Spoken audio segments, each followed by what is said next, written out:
चलिए आज आपको एक ऐसे साइंटिस्ट की कहानी सुनाते हैं जो किसी एनिमे हीरो से कम नहीं है। पेश है the making of a scientist, एक हीरो का सफर। तो मिलिए हमारे हीरो से, रिचर्ड एब्राइट, जिन्हें हम रिची बुलाएंगे। एक छोटा सा चश्मा पहनने वाला लड़का जिसे तितलियों से बहुत प्यार था। लेकिन हाँ, इस आम से दिखने वाले लड़के में कुछ तो खास था, कुछ नया जानने की एक आग थी।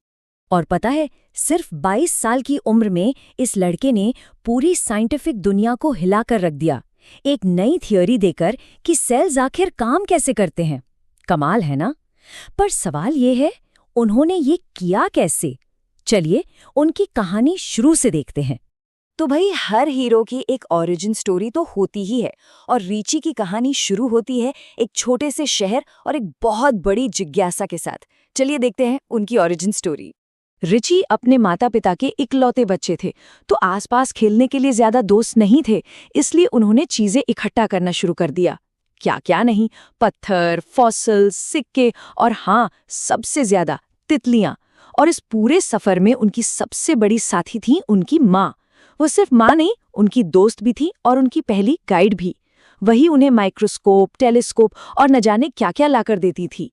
और फिर एक दिन उनकी माँ ने उन्हें एक ऐसी चीज दी जिसने रिची की दुनिया ही बदल दी, एक किताब। और यही था उनकी हीरो वाली जर्नी का कॉल टू एडवेंचर। वो किताब सिर्फ कागज और स्याही नहीं थी, अरे वो तो एक दरवाजा थी, एक बिल्कुल नई दुनिया का। और इसी के साथ शुरू हुआ रिची का अगला मिशन, द बटरफ्लाई क्वेस्ट। किताब का नाम था the travels of monarch x. इसमें बताया गया था कि कैसे मोनार्क बटरफ्लाइज हजारों मील दूर सेंट्रल अमेरिका तक माइग्रेट करती हैं। और किताब के आखिर में एक इनविटेशन था कि रीडर्स डॉक्टर फ्रेडरिक ए अर्कवाट के लिए तितलियों को टैग करने में मदद करें। और बस, रिची को तो जैसे अपना मिशन ही मिल गया। अब उनका डेडिकेशन कितना था, इसका अंदाजा आप इसी बात से लगा लीजिए। ये उन सभी तितलियों की प्रजातियां हैं जो रिची ने अपने होमटाउन में इकट्ठा की थी, और वो भी तब जब वो सिर्फ दूसरी क्लास में थे। ये कोई आम हॉबी नहीं थी, ये जुनून था। लेकिन एक एक करके तितलियों को पकड़ना तो बहुत मुश्किल था। तो रिची ने क्या किया, उन्होंने अपने बेसमेंट में ही हजारों मोनार्क तितलियां पालना शुरू कर दिया। अंडे से कैटरपिलर, फिर प्यूपा और फिर तितली, ताकि वो उन्हें टैग करके छोड़ सके। देख रहे हैं, एकदम साइंटिस्ट वाला दिमाग। लेकिन हर हीरो की कहानी में एक मोड़ आता है जहां उसे हार का सामना करना पड़ता है। तो कहानी का अगला हिस्सा है फेलियर, द फर्स्ट स्टेप। जब रिची 7वीं क्लास में थे तो उन्होंने काउंटी के साइंस फेयर में हिस्सा लिया। उनका प्रोजेक्ट था मेंढक के टिश्यू की स्लाइड्स दिखाना। मतलब वो दिखने में तो काफी अच्छा था, एक नीट डिस्प्ले कह सकते हैं, पर वो एक असली एक्सपेरिमेंट नहीं था। और नतीजा, वो हार गए। इस हार ने रिची को सोचने पर मजबूर कर दिया। तब उन्हें एहसास हुआ कि अरे, असली साइंस सिर्फ चीजों को दिखाने का नाम नहीं है। रियल साइंस तो एक सवाल पूछने से शुरू होती है और फिर उसका जवाब ढूंढने के लिए एक एक्सपेरिमेंट करने पर खत्म होती है। इसी नई समझ के साथ उन्होंने अपने मेंटोर डॉक्टर अर्कवाट से गाइडेंस मांगी। और अब इस नई सीख के साथ रिची ने अपनी हार को जीत में बदलना शुरू किया। यहाँ से शुरू होता है उनके विनिंग एक्सपेरिमेंट्स का सफर। अपने 8वीं क्लास के प्रोजेक्ट के लिए उन्होंने एक प्रॉपर साइंटिफिक मेथड अपनाया। सवाल था, मोनार्क कैटरपिलर बीमार क्यों पड़ते हैं? उनका अंदाजा था, शायद एक वायरस है जो बीटल से फैलता है। एक्सपेरिमेंट, उन्होंने बीटल्स के साथ और बीटल्स के बिना दोनों तरह से कैटरपिलर्स को पाला, और नतीजा, वो जीत गए, उन्हें प्राइज मिला। उनका अगला प्रोजेक्ट तो और भी इंटरेस्टिंग था। ये देखिए, ऊपर है मोनार्क तितली और नीचे है वाइसरॉय। देखने में बिल्कुल एक जैसे हैं, है ना? रिची का सवाल था, ऐसा क्यों है? वाइसरॉय तितलियां मोनार्क जैसी क्यों दिखती हैं? चलो अब जरा ध्यान से सुनना, ये है एक एग्जाम पॉइंटर। वाइसरॉय प्रोजेक्ट से सवाल आ सकता है। तो थ्योरी ये थी कि वाइसरॉयज मोनार्क्स की नकल करते हैं। वजह, क्योंकि मोनार्क्स का टेस्ट चिड़ियों को बिल्कुल पसंद नहीं आता, बहुत खराब लगता है। तो नतीजा क्या निकला? मोनार्क जैसा दिखकर वाइसरॉय चिड़ियों से खुद को बचा लेता है।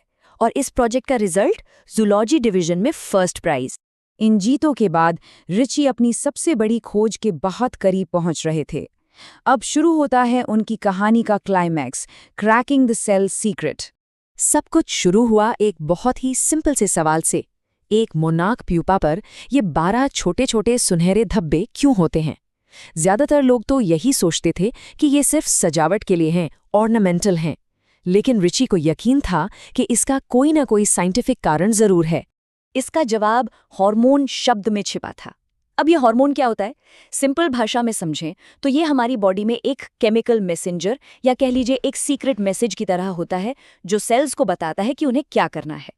ओके, तो चलिए इस ब्रिलियंट डिस्कवरी को स्टेप बाय स्टेप समझते हैं। पहला, रिची और उनके साथी ने ये साबित किया कि ये गोल्ड स्पॉट्स एक हार्मोन बनाते हैं। दूसरा, ये हार्मोन तितली के पूरे डेवलपमेंट के लिए बहुत जरूरी है। तीसरा, आगे चलकर एब्राइट ने इस हार्मोन का केमिकल स्ट्रक्चर भी पता लगा लिया। और चौथा और सबसे जरूरी, इसी खोज से उन्हें एक बिल्कुल नई थ्योरी मिली कि सेल्स अपने डीएनए यानी ब्लूप्रिंट ऑफ लाइफ को आखिर पढ़ते कैसे हैं।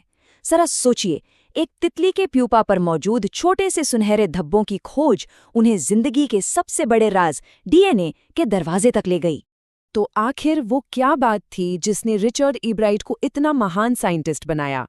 चलिए जानते हैं द साइंटिस्ट सीक्रेट फॉर्मूला। तो एक महान साइंटिस्ट बनने के लिए क्या चाहिए?